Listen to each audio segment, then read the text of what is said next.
Assalamualaikum warahmatullahi wabarakatuh. Selamat siang semuanya. Di sini kami akan mempresentasikan tugas kami dengan judul Perencanaan Manajerial dan Penetapan Tujuan. Sebelum itu, perkenalan kami dari kelompok E dengan anggota. Perkenalkan, nama saya Nandia Ningsih Risnika Putri. Saya Vivia Irvani. Saya Alif Wisnu Satrio Nur Cahyo. Saya Muhammad Nur Faizal. Di sini kami membawa topik pembahasan, yaitu ada 5. 1. Pengenalan tujuan dan rencana. 2. Tujuan perusahaan. 3. Perencanaan operasional. 4. Membuat perencanaan dalam lingkungan yang bergejolak. 5. Membuat perencanaan untuk mencapai kinerja tinggi. Berikut materi yang akan kami sampaikan. 1. Pengenalan tujuan dan rencana.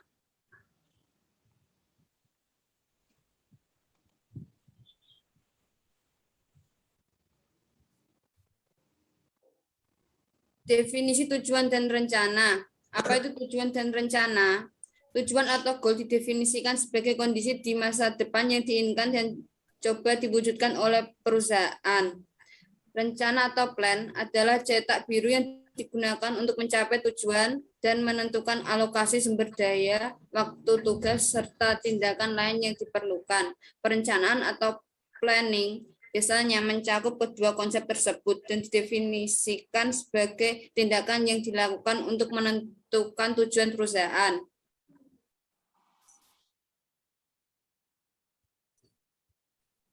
Tingkatan tujuan atau rencana dan pentingnya bagi organisasi.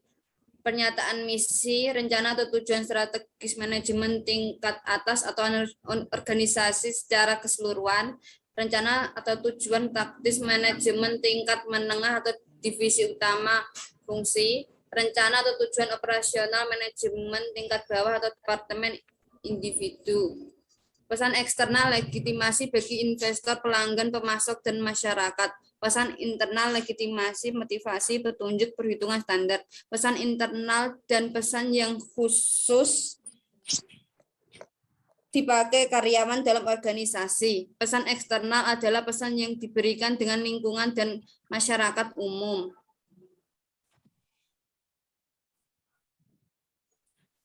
Manfaat, tujuan, dan rencana. Masa depan yang tidak menentu dan kompleksnya lingkungan di masa kini menyulitkan para manajer dan membuat mereka lebih berfokus pada masalah-masalah operasional dan hasil jangka pendek daripada tujuan dan rencana jangka panjang. Padahal perencanaan pada umumnya meningkatkan kinerja keuangan dan operasional, tujuan dan rencana yang ditetapkan secara eksplisit di setiap lingkungan.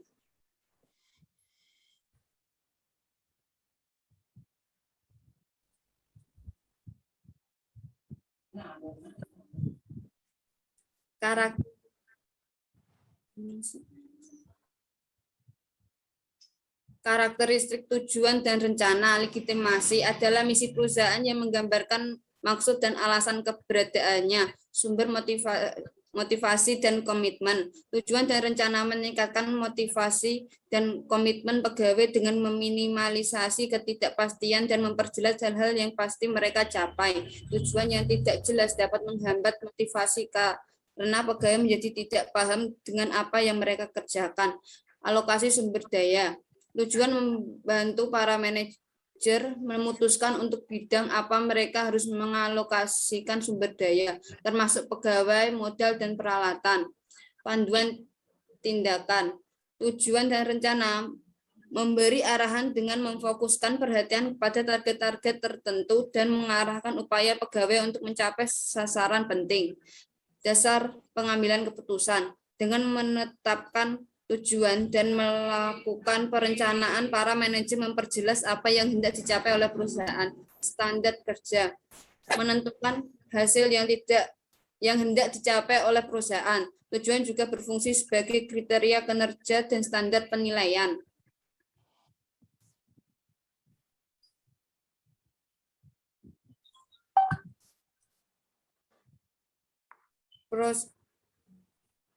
Proses perencanaan perusahaan. 1. Membuat rencana, menentukan visi dan misi, dan menetapkan tujuan. 2.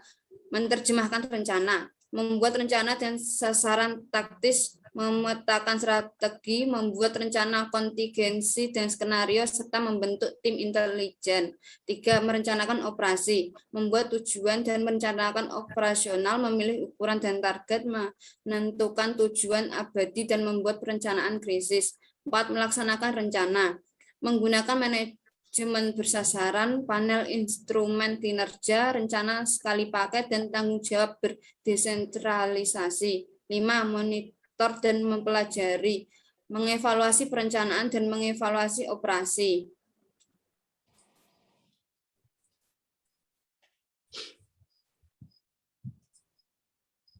Dua, tujuan perusahaan.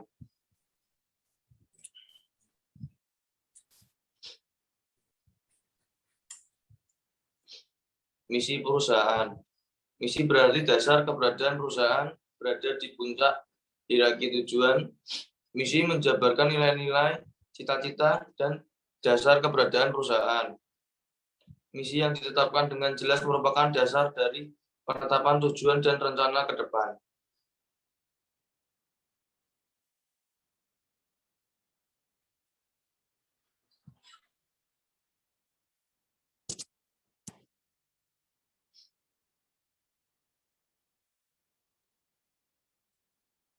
Tujuan dan rencana. 1. Tujuan strategis. Tujuan strategis yang juga disebut tujuan resmi adalah pernyataan umum mengenai masa depan yang ingin dicapai perusahaan. 2. Rencana strategis. Rencana strategis menentukan langkah-langkah dan tindakan-tindakan yang akan diambil perusahaan untuk mencapai tujuan strategis. Tujuan taktis, yaitu hasil-hasil yang hendak dicapai oleh divisi-divisi dan departemen-departemen utama di perusahaan. 4. Rencana taktis. Untuk membantu melaksanakan rencana strategis utama dan mencapai bagian tertentu dari strategi perusahaan. 5. Tujuan operasional. Tujuan operasional adalah hasil yang diharapkan dari departemen, kelompok kerja, dan individu pegawai. 6. Rencana operasional. Disusun di tingkat perusahaan yang lebih rendah untuk menentukan langkah-langkah dan tindakan-tindakan untuk mencapai tujuan operasional dan mendukung rencana teknis.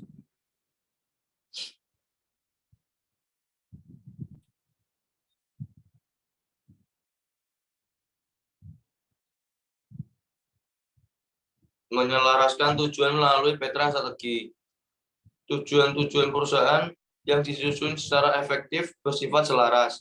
Maksudnya, tujuan-tujuan tersebut bersifat konsisten dan saling mendukung agar tujuan yang dicapai tingkat yang lebih rendah memungkinkan untuk mencapai tujuan di tingkat yang lebih tinggi. Kinerja perusahaan adalah hasil dari sejauh mana elemen-elemen yang saling bergantung ini berjalan selaras, sehingga para individu, tim, departemen harus bekerja secara harmonis. Peta strategis adalah gambaran visual dari faktor-faktor penting pendorong kesuksesan perusahaan yang menunjukkan hubungan antara tujuan dan rencana spesifik di setiap bidang.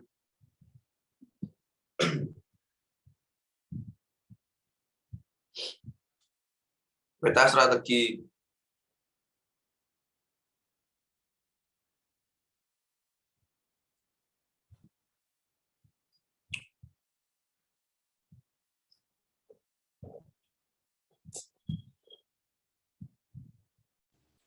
Tiga, perencanaan operasional.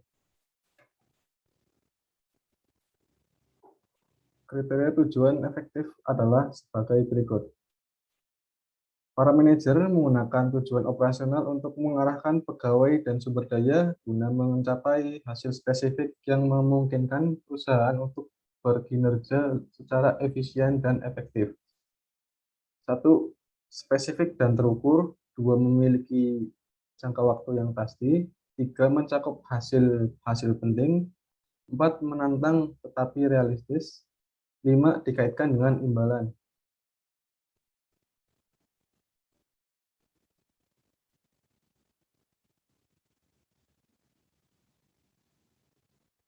Manajemen bersasaran.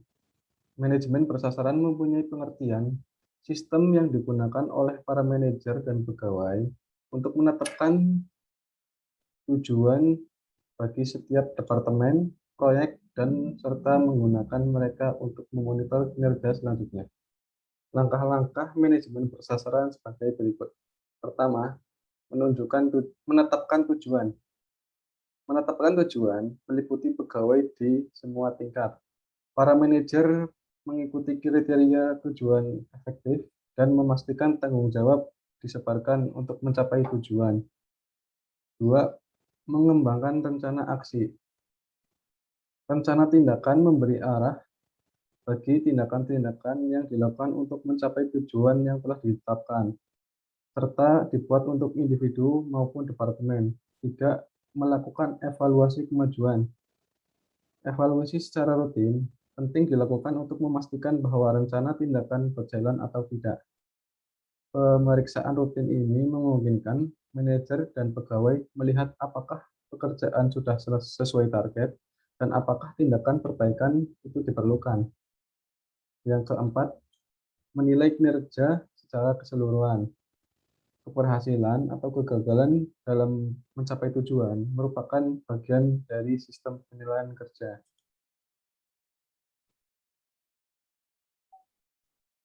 Rencana sekali pakai dan rencana tetap. Rencana sekali pakai adalah rencana yang dibuat untuk mencapai sejumlah tujuan yang kemungkinan tidak akan berulang di masa depan. Contohnya, rencana sekali pakai yaitu mendirikan kantor pusat baru dan merenovasi kantor. 2.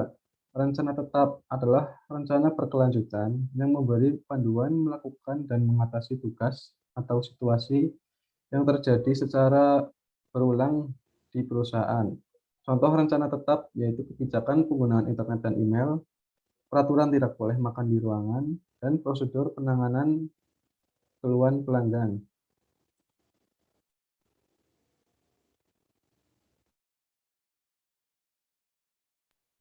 Empat, membuat perencanaan dalam lingkungan yang bergejolak. Membuat perencanaan dalam lingkungan yang bergejolak. Metode perencanaan. Pada dunia bisnis yang makin bergejolak dan tidak pasti ini, para manajer beralih untuk menggunakan pendekatan perencanaan inovatif yang membantu melindungi perusahaan dari peristiwa yang tak terduga. 3 metode perencanaan penting adalah perencanaan kontingensi, pembuatan skenario, dan perencanaan krisis.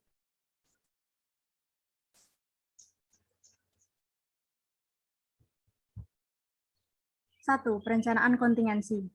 Rencana kontingensi adalah rencana perusahaan ketika mengalami kondisi darurat, kemerosotan maupun situasi yang tak terduga. 2. Pembuatan skenario. Pembuatan skenario adalah langkah-langkah untuk mengamati tren dan ketidaksinambungan yang sedang terjadi, serta memvisualisasikan kemungkinan-kemungkinan yang lebih baik di masa depan. 3. Perencanaan krisis. Perencanaan krisis hampir sama dengan perencanaan kontingensi, yaitu rencana yang digunakan saat mengalami kejadian tak terduga.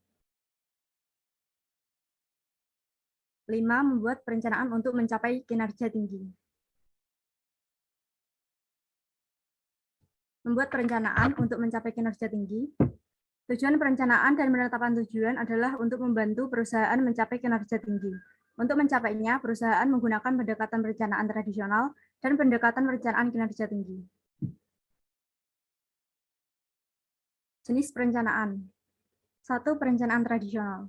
Perencanaan tradisional dilakukan sepenuhnya oleh eksekutif puncak dengan menggunakan jasa konsultan atau yang lebih umum lagi yaitu melalui Departemen Perencanaan Pusat. 2. Perencanaan kinerja tinggi.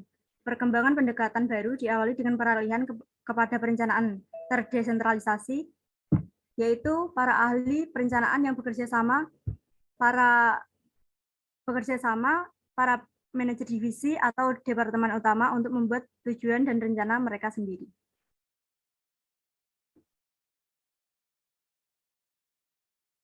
Sekian presentasi dari kami. Mohon maaf bila ada kesalahan.